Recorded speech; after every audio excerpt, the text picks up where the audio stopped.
What is up guys, Blue Spooky here. At the start of the video, I knew it's unusual for me to have starting monologues like this, but I just wanted to thank you guys so much for watching me, especially if you've been watching me throughout all these years I've been doing this. This month, on the 28th, officially marks the 7th anniversary of my starting as a narrator on YouTube. Because of this, I'm thinking of a few different special things I can do. This particular video, I've done a re-recording of the very oldest stories I ever read back when I first started with my crappy $50 microphone. So if you want to hear the difference between them, you can compare them as you listen to both of them. Occasionally, I might remaster the older stories just to see how far I've kinda come, you know. I'm also thinking of a few different other things we can do for the channel. I've had an idea called Trick or Truth where I would basically write a story myself that's based on an event that actually happened to me but with some details exaggerated, and then you guys have to listen to all the stories and figure out which one is the one I wrote or whatever. Let me know what you guys think of that idea. Without further ado though, I will let you guys get straight into the stories, and I hope you guys enjoy this video.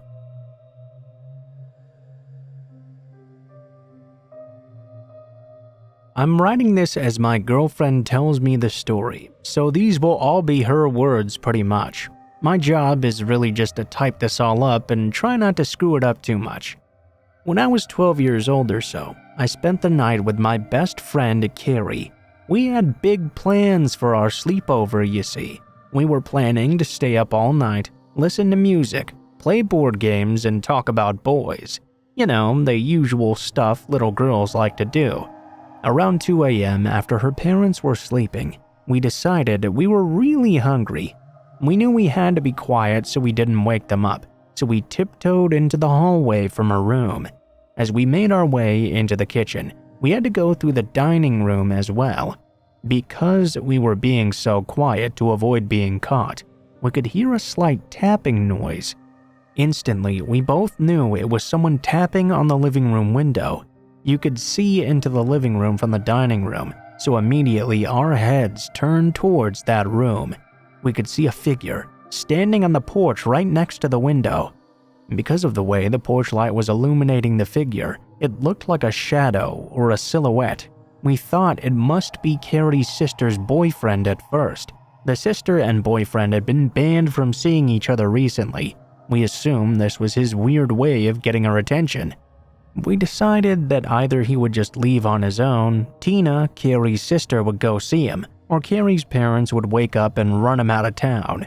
We didn't want that last possibility to happen because we had already been told to go to sleep more than once already. We knew we'd get in trouble for sneaking into the kitchen for food when we were supposed to be sleeping. As we walked through the dining room, we could hear the figure keep tapping on the window. When he came into full view though, we knew for sure it was a man, only now we could tell he was holding a knife in his hand. The knife was what he was tapping with in the first place. Because this window had no shades, blinds, or curtains, we were certain he could now see us as well. We both dropped down to the floor and started crawling to the kitchen. When we made it there, we literally sat in the middle of the kitchen floor, whispering about what we had just seen. We were both absolutely sure we saw the same man with a knife. We knew we had to get to our parents' room as quickly as possible. To do this though, we had to walk through the living room. We sat there in the kitchen, trying to figure out just how we were going to get out of there without him seeing us. We peeked around the kitchen wall and could see him still standing there on the front porch. It wasn't possible. We couldn't possibly make it to the parents' room without him seeing us once more. We knew we had to find a door that had a lock in case he came in through the sliding glass door, since that currently had no lock as it was broken. The sliding glass door was in the dining room, right next to where we were. We decided to crawl back to our room. Just as we did this, we heard the front doorknob jiggling. We freaked out. We crawled back to our room as fast as possible and locked the door. We crawled to our bedroom window that faced the street, so we could see if he was still standing there on the front porch. We couldn't see him anymore. We didn't hear him tapping either. As we continued to watch from her window, we saw him exit her yard and start walking up the street towards the main highway. I could see the knife shimmering off the streetlights as he walked. It appeared to be a huge butcher's knife. When we realized he was leaving, we ran into our parents' room to tell them what had happened. We told them what we had seen, but due to our overactive imaginations and hundreds of stories that freaked us out prior, they didn't believe us. We reluctantly went back to our bedroom and locked the door. We ended up sleeping on the floor, hidden by the bed from any windows in our room. The next morning was Sunday. Carrie's dad always walked down to the corner store up the street to get a paper, coffee, and some smokes. That day, he came back empty-handed though. He said the store was roped off with police tape, and it turned out the clerk had been stabbed to death earlier last night.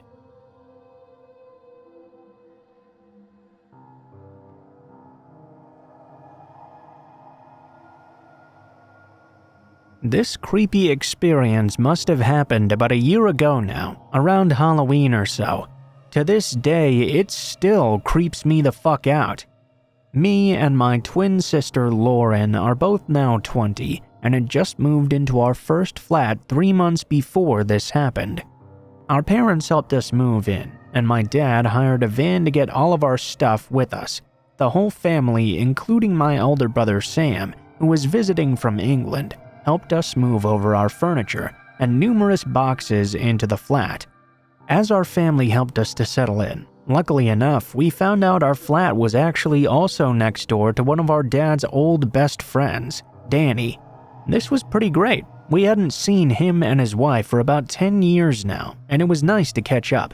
The neighborhood we lived in, which was a smallish village about an hour or so from Glasgow, Scotland, is 99% of the time really quiet. Everyone around the area is genuinely nice, but this one night, something wasn't quite right.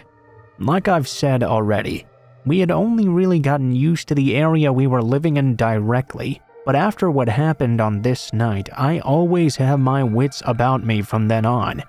It was a dark winter's night in late October or early November.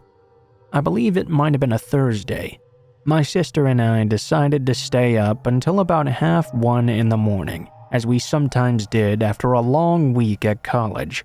We'd stay up together drinking, stuffing our faces, and talking about random things like acting, the subjects we were both studying, motorbikes, guys, just some general bitching too. Mostly the normal, random stuff any normal young woman would like to talk about. We then decided to put the lights out and go to bed, as we had grown quite tired after all this talking. I'd do the normal nightly routine, like check everything was turned off and that the door was locked, which it was, thankfully, as a few nights previously I'd forgotten to lock it during the night. With everything on the list safely checked off, we both went to bed and fell asleep as usual. Just to set the layout of the flat a bit, me and my sister were on the first floor above this old woman Betty. She was rather lovely, but she couldn't go out too often, so we didn't see her very much. Our bedroom was right next to the porch and the front door, and our bedroom window looked out onto the street. It was about 4 a.m. when we awoke to a loud, sudden knocking at our door. I was expecting a parcel the next day, so initially I thought it might be the postman coming a bit early. When I checked the time on my phone though, which I usually left on in case of emergencies, it was somewhere around 4:20 to 4:30, I think. Still being tired and disoriented, I realized it was still far too dark out to be about 10 a.m. when the postman usually came, even though the mornings were much darker now during the winter months. The banging on the door lasted for what felt like 20 minutes. It might have been a bit less, but it was a really long time. My sister and I were too scared to move from our beds, only whispering quietly to each other to just ignore that banging on the door.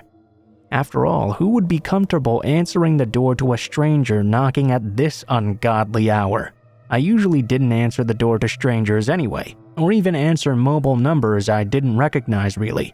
The banging suddenly stopped, and I could hear heavy footsteps descend down the outside stairs, right next to the wall near my head. Everything went silent for a few moments, so I tried to settle back down, but now my adrenaline was going crazy. I could feel my legs shaking. I was so nervous about why someone had been outside for so long. There was no way I was getting back to sleep now.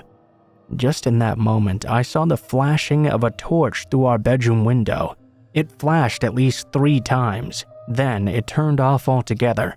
I then heard what sounded like a man talking on the phone to someone or having a conversation with someone outside. They sounded both agitated and quite angry. I didn't want to look directly outside our bedroom window, just in case the man might see me there. A few minutes later, though, I could hear the rumbling of a car engine below me. I then assumed he'd driven to our place and stopped there.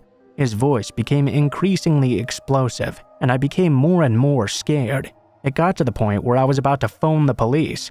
I heard the man opening his car door and swiftly driving off along the street.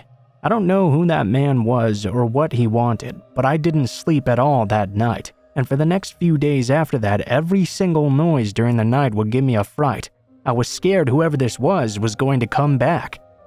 Now that's all creepy enough, but the story doesn't end there. In the end, since it was a one-time thing, I just chalked it up to someone with the wrong address, or perhaps a drunk guy who'd gotten the wrong apartment. About a week later, though, we got a knock at the door about 6:30 in the evening. This was also unusual for such a quiet area. Neither me or my sister were expecting any mail packages or shopping to be delivered. I decided to open the door and see who had knocked. Initially, I thought it was our neighbor who was my dad's friend, as he had been around every so often to check how we were settling in. But not this time. It was a woman who was dressed in a suit and looked very professional, her hair tied up in a tight bun and holding a clipboard.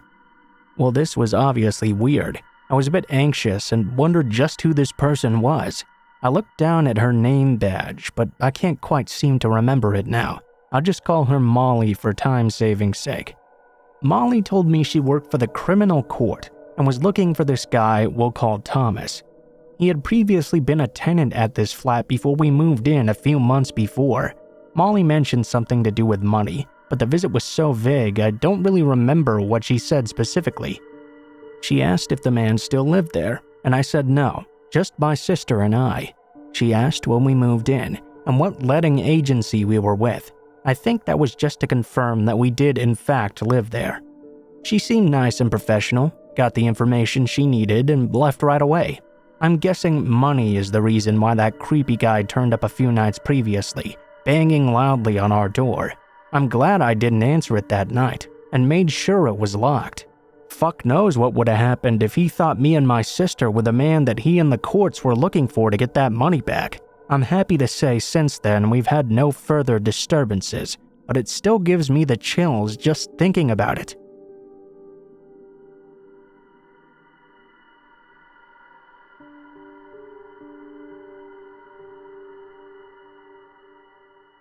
I'm a 26-year-old female who's about 5'0" and generally very harmless looking. I have no idea what it is about being seemingly harmless, but it always seems to attract a whole array of bad news. Don't believe me? Go ask any soft-spoken, tiny person, especially a girl who gives you the first impression, isn't she just adorable? More than likely, all of them will have their fair share of stories to make you worry for your sanity. This is compounded by my attitude of I'll be sugar, rainbows, and sunshine right up until you give me a reason not to be. As you can imagine, a job in retail makes this whole personality cocktail about as fun as bamboo splinters under your fingernails. Whoever came up with that idea that the customer is always right needs to be shot, resurrected, and shot again. That said, I will do anything within the limits of my job for a customer. I like helping them out. I mean, most retail workers do, especially if you're polite. A little lesson to be had here for those of you who've never worked in a service-based company. A lot of employees actually do want to help you, so just let them. You'll both walk away from the encounter in a much better mood and better frame of mind as well. And if they can't, ask yourself if it's a situation beyond their control first. If the answer is anywhere close to yes or it might be, just let them off the hook. I've seen way too many retail employees get a look of dread on their face when something goes wrong. It bothers me every single time because I know what it's like to think, great, now I'm gonna get yelled at and called names for something I can't do anything about. Maybe they'll even call in about me and then my boss will be wondering what in God's name I'm doing. You know, what can said employee even do about it? Just sit there and take it while apologizing for your inconvenience. But I digress. I work as an overnight supervisor to a 24-hour drugstore.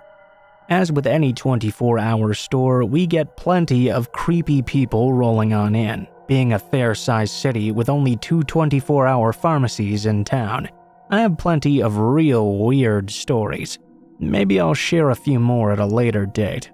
The evening of this particular incident had me working a Saturday night shift with 2 other front-end employees. Saturday nights mean ad tags. We overnighters, the few, the lucky, and the brave, are the ones stuck with this joyful job. 10 hours straight of monotony, and a lot of back and forth around the store. Usually those nights pass with some regulars, some meth heads, some regular meth heads, and on occasion a sick person, or a person with a sick loved one at home. Most intoxicated people are in and out in a flash, but I've noticed the more out of their wits they are, the higher the potential for something dangerous is. You learn very quickly to watch the ones with the nervous twitches. It was about 1:30 a.m. when this taller, very wiry man walked into my store. His dark brown hair was cropped pretty short, and he was dressed fairly casually as well. I didn't even realize his presence in the store until the cashier for the night, Daniel, came up to me and muttered something about this weird guy just wandering around in circles in front of the store. Daniel was middle-aged, but mischievous and crotchety are 2 very apt descriptions of him.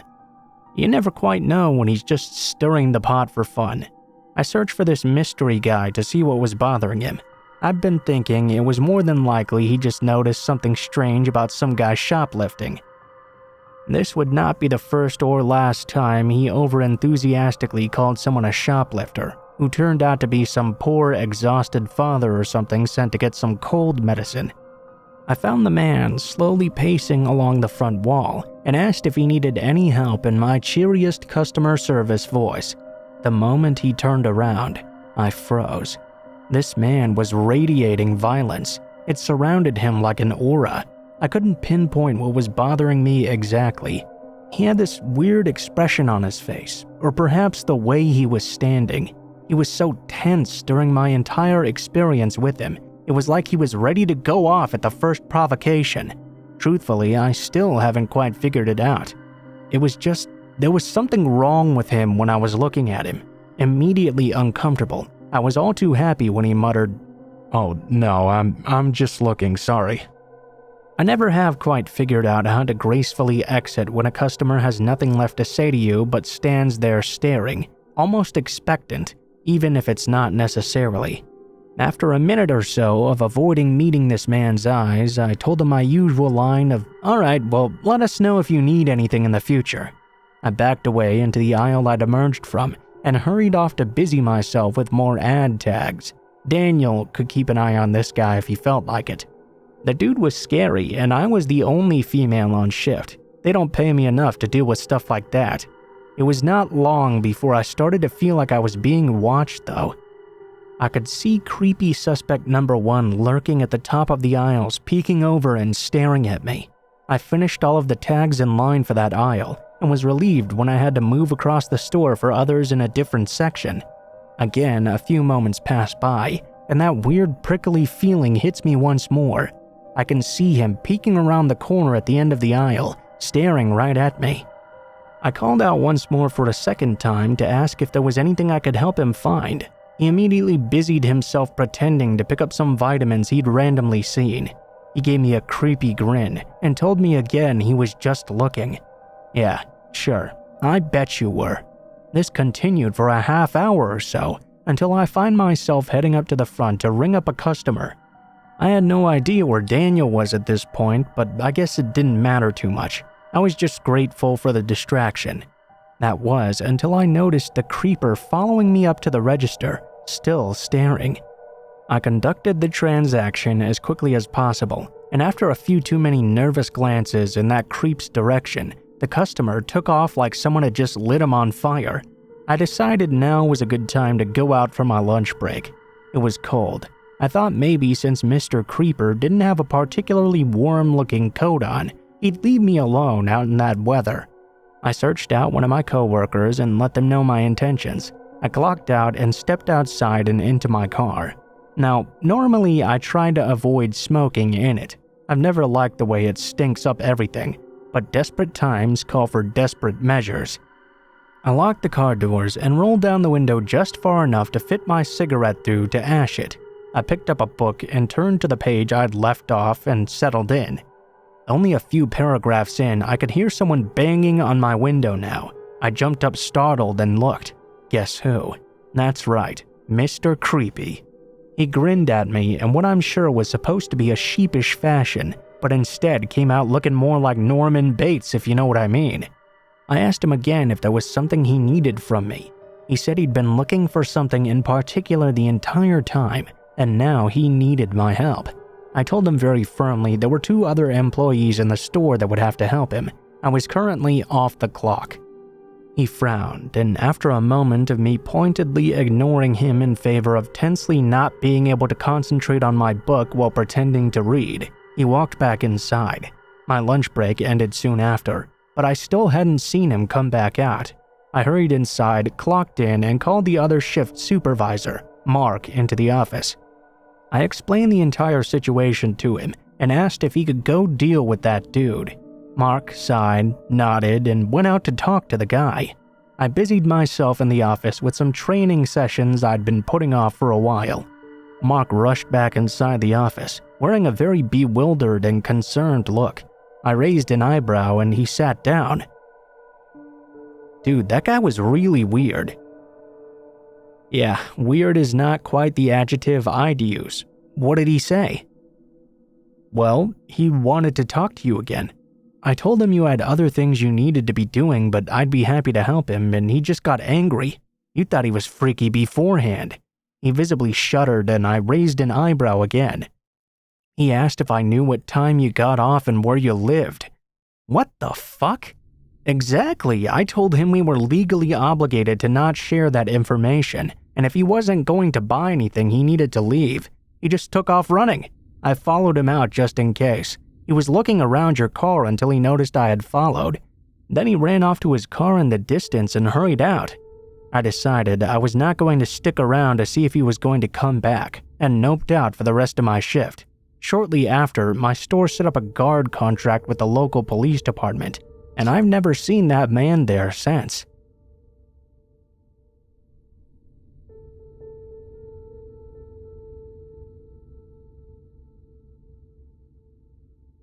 I was 15 and had a boyfriend who lived 8 miles away from my house. We used to sneak out and visit each other often at night, but we didn't have cars, so we would always have to walk the entire distance. Either he'd walk over to my house or I'd walk down to his. One of these nights I had visited his place, and it was getting late around 2 or 3 in the morning. I had to leave. I started down the main road as usual when I heard a car slow down behind me. I glanced over to my left and saw an older beat-up car pull in next to me. The guy driving looked quite young, older than me but still only in his early 20s. He asked me if I wanted a ride. No thanks, I'm good. He asked again, and I thought about how I had just started this 8-mile trek and how I had such a long way to go now. I thought to myself, fuck it, why not? I jumped into his car, happy to skip all that way. First thing I noticed while inside was the very heavy scent of alcohol in the air. It was almost overpowering.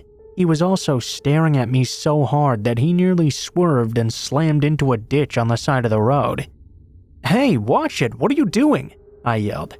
I was a smart-ass teenager back then. The guy just gave me a goofy, drunken smile. He was driving really slow now, too. I'm not sure why, but out of all the red flags that had presented themselves, his super slow driving was what bothered me the most. Now I'm just going to stop here and remind you guys I was a really naive 15-year-old. Up to this point, I had just been annoyed with this dude, nothing more really.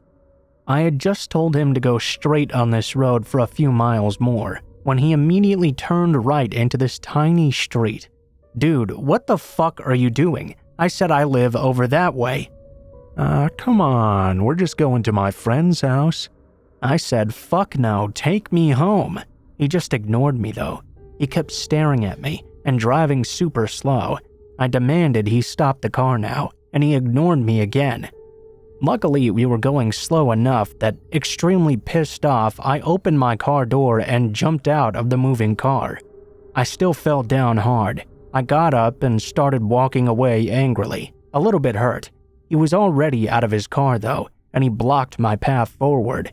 He clutched my arm so hard it left a bruise and pulled me over to his car. He sat down in the driver's seat and told me to crawl over him into the passenger side. I pulled and yanked trying to get away, but this guy was deceptively strong. This is when I finally started to get scared of this situation.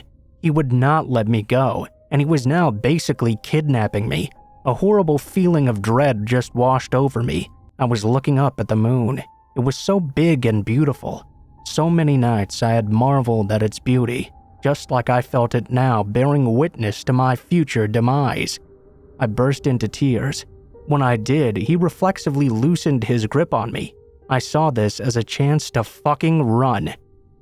I lived in a small town, so we had many fields of orchards and crops between the residential areas. I broke free from his grip and ran off into a cornfield that was just off the road.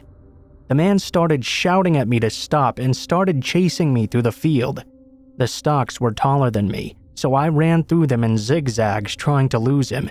I even lost a boot in the dirt. He was falling farther and farther behind me.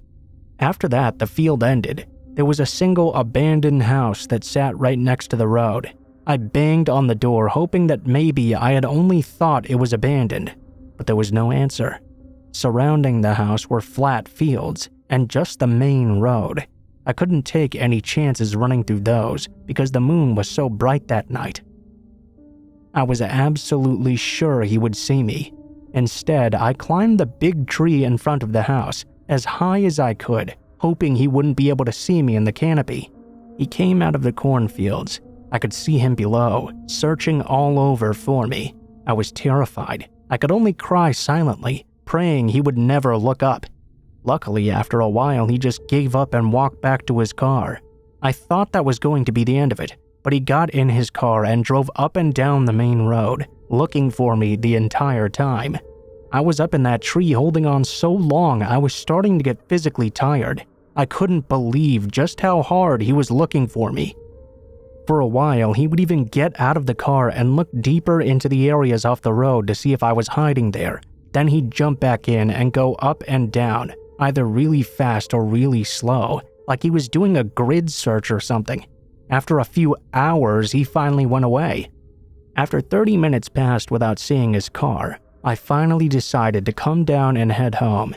Again, because the moon was so bright and the fields ahead were so low, I had to crawl through them, scared shitless he might turn around and come back and see me off the main road and chase me again. When I got home, it was already dawn.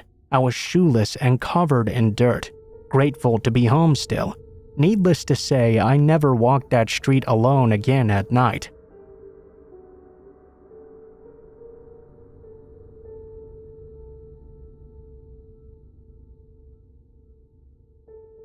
Here's some background information before I fully launch into my story. At the time of this encounter, I was 16 years old and participating in an exchange program. My high school in America was partnered with a high school in Germany. I had been learning German since kindergarten. Every year or so, about 10 or so kids from the German program at my high school would get to go and live in Germany with a host family for the summer. My exchange partner Vanessa and I got along great. As it turned out, my best friend Rebecca was also on the exchange with me, and her exchange partner Anne Catherine was best friends with Vanessa. Needless to say, the four of us were basically inseparable. One day, we decided to head into Nuremberg to do some shopping. Vanessa and Anne Catherine lived on the same street, so the four of us walked to the little subway train station thing by their house. They lived about 10 minutes outside the city, so the subway train ride wasn't very long at all. As we were taking the escalator down to catch the subway though, we could hear someone whistling at us. Thinking it would be some dumb boy messing around, we turned around to see who it was. We hear the whistling sound once again and lock eyes with this man standing at the top of the escalator.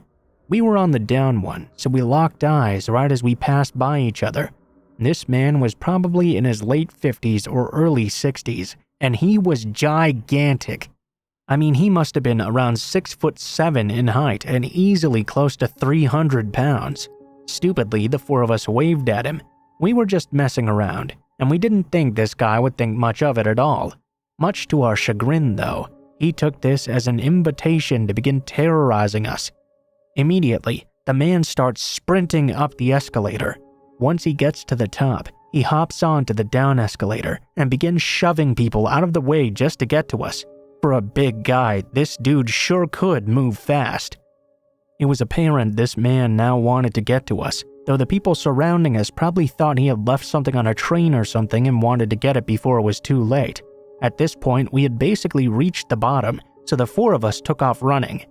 By the grace of God, the train we needed had just pulled up.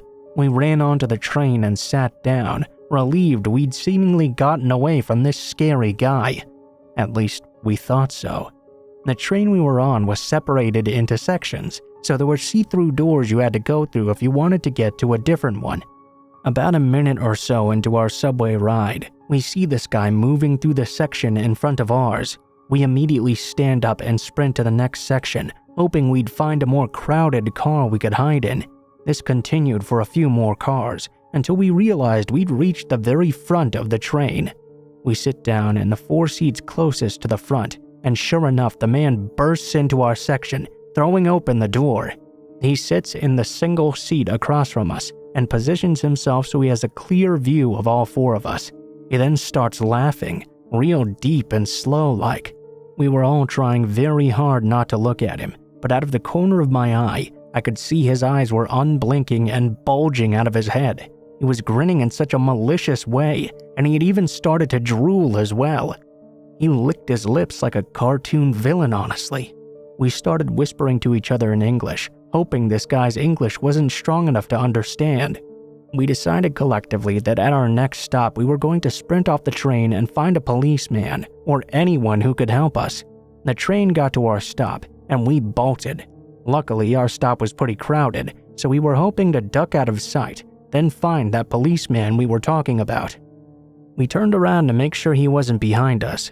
The guy hadn't gotten off the train yet, but he had shifted so we had a clear view of us from the window by his seat. We watched for a while as the train began to pull away. The man widened his smile and began to slowly wave at us as he pulled off.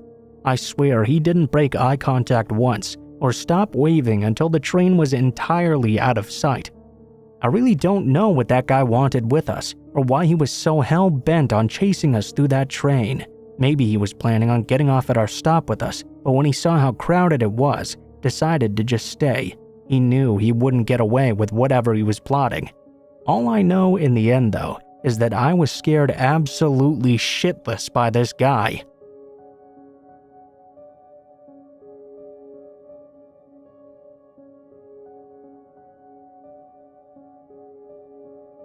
Hi everyone, I'm just gonna get right into this story. I was working at a skating rink back in 2013, and I absolutely loved it. Working behind the snack bar was pretty easy, and I usually made pretty good tips as well. After about a year of working there, I had come accustomed to random dads hitting on me, creepy teenagers staring at me, and all that sorts of things. Even when I was hosting a child's 6th birthday party, the dads would make sexual comments or make me the butt of their dirty jokes. Whatever. Women get used to that sort of thing after a while. Flash forward to summer of 2014 though. I had just turned 18 years old and was excited to start being considered an adult. I was working one of the school functions when this older man walked up to the snack bar window. Damn, did you know you're gorgeous? He said. Please, not now. I have 50 slices of pizza in my hand and a million little brats to keep from falling over. "Oh, thanks, I appreciate it." I smiled back. I'm not sure why, but I just can't seem to figure out how to act under pressure, especially when it involves another person. I guess I just hate feeling awkward or uncomfortable when talking to someone. I always try and be polite and well-mannered, because that's just how I was raised. "What's your number? I have to have your number. What is it?" He was so pushy and excited I already felt uncomfortable. I just kind of looked back at him, then all around me. I smiled and didn't say anything, hoping he'd just walk away when I didn't seem interested. "Come on, just give me your number. What do you think I am? I'm just being friendly, just paying you a compliment." Blah blah, yeah right. You know how someone is just trying to make themselves look like a victim to make you feel guilty? That's exactly the way he was acting. After like 10 minutes of me politely declining his offers and refusing to give my number, I just broke down and gave it to him. I figured I could always just ignore the messages and block him, like any other loser guy who tried to squeeze my personal info out of me. The same night at around 2 a.m., I got a text from a random number. "Hey, yo, this is Jeffrey." Read at 2:04 a.m. "You remember me from Skate City, right?" Read at 2:06 a.m. "Come on, hit me up. I'd love to take you out." I just ignored every single message he sent. I was still hoping he'd take the hint that a 5'2" 18-year-old would not be interested in a 35-year-old father. Still though, he continued to send me annoying texts every single day. Some were about how he'd treat me better than any man has. Sometimes they were about how I was stuck up and owed him a response since I gave him my number, like he'd somehow forgotten he forced me to in the first place. This went on for a couple of weeks. Every few days, I'd get like 6 texts in a row, and then it would be silent for a couple days after. I wasn't too worried about Jeffrey, though. I had only seen him the one time at work. Everything else was basically just texts, and that's it. That was until one night I had been closing for work. The typical closing shift was 4 to 11 p.m., but Sundays were family dinner, where everyone working that night sat down and ate pizza together. The time was reaching close to 10:30 p.m. I had been expecting my friend Aaron to come in and help me finish my deep cleaning list. My phone rang. It was a number I had not saved. I was usually too lazy to save contacts in my phone, especially with someone I didn't talk to very often. I picked up the call right away, thinking it was Aaron. "Hello?" I answered. "Hey, where you at?" a voice said casually. "Oh, I'm working at closing. Are you here yet? I'm done vacuuming and I could use some help." "Oh, I see. I gotcha." Now, after a few seconds on the phone and hearing the voice a couple of times, I started to feel uneasy. My stomach flipped and I felt a little bit odd. This didn't sound like Aaron. "Aaron," I said, too scared to really say much else. "This ain't Aaron, you bitch. You remember me?" Fuck. I stood still. I didn't know what to say. I looked at my phone and noticed the number looked similar to Jeffrey's, the one I had been ignoring, but was slightly different. "Is this Jeffrey?" I asked, trying to sound normal. "Yeah, it is. I have a couple questions for you. How come you think you're too good for me? How old are you anyway? Who the fuck do you think you are, you bitch?" I just stayed silent. "I said, how fucking old are you?" "I'm 16. I lied about my age, thinking being underage would scare him away. "Oh yeah? What year were you born in?" I couldn't even move, let alone figure out a fake birth year. I just stuttered, for a couple of seconds before he cut me off. "Yeah, that's what I thought. How old are you really?" I panicked and hung up on him. I felt like my heart was gonna pop out of my fucking chest. The whole thing just made me so uneasy. A few minutes later, I got another call, but I didn't answer it. He left a voicemail for me. I was debating on whether I should listen to it now or later, but I decided to just do it right then. "You know, your last day never feels like it's gonna be your last." End message. Right away, I started freaking out. I mean, to me, it sounded like this guy was gonna come fucking kill me. I go to call my dad and boom, my phone goes dead immediately. Now I'm really losing my shit. Jeffrey knew only a few things about me for certain at this point. 1. The skate rink I worked at. 2. That I'm closing tonight. And 3. I'm not really 16. The worst scenarios are running through my head as I'm desperately trying to get a hold of my dad. Finally, he picked me up and agreed to take me home. We decided to leave my car there just in case. My dad said if someone were to be waiting for me, they could watch me get into my car and follow me home. When he pulled up to the building, I ran straight up to the passenger side door and jumped right in. Now, being an employee, I'm sure a lot of you have that employee parking. Well, ours was around the corner of the building, right next to an empty wooded area in this little stream. It was very dark at night due to lack of lighting. As we pulled out of the parking lot, my dad and I both look out towards my car.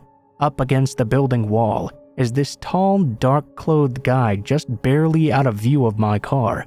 I start freaking out. My dad calls the cops, explaining everything that had happened. Luckily, our friend Wes happened to be a cop as well.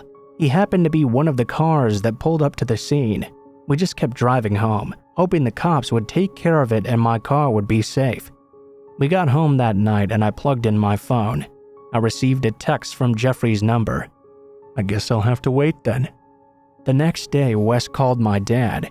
He said the man he talked to was named Jeffrey so-and-so. I can't share his full name, obviously. He said they went up and talked to him, saying there was a call for suspicious behavior. The man had told them he was just waiting for his girlfriend.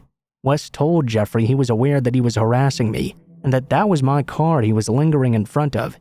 He asked Jeffrey about the voicemail, and told him that the PD could consider it a threat. Jeffrey said something like, "That's just my motto," or some dumb shit like that. Wes told Jeffrey that contacting me in any way would be considered harassment, and that he would be taken straight to jail if he tried to see or speak with me in any form. I never did hear from Jeffrey again after that.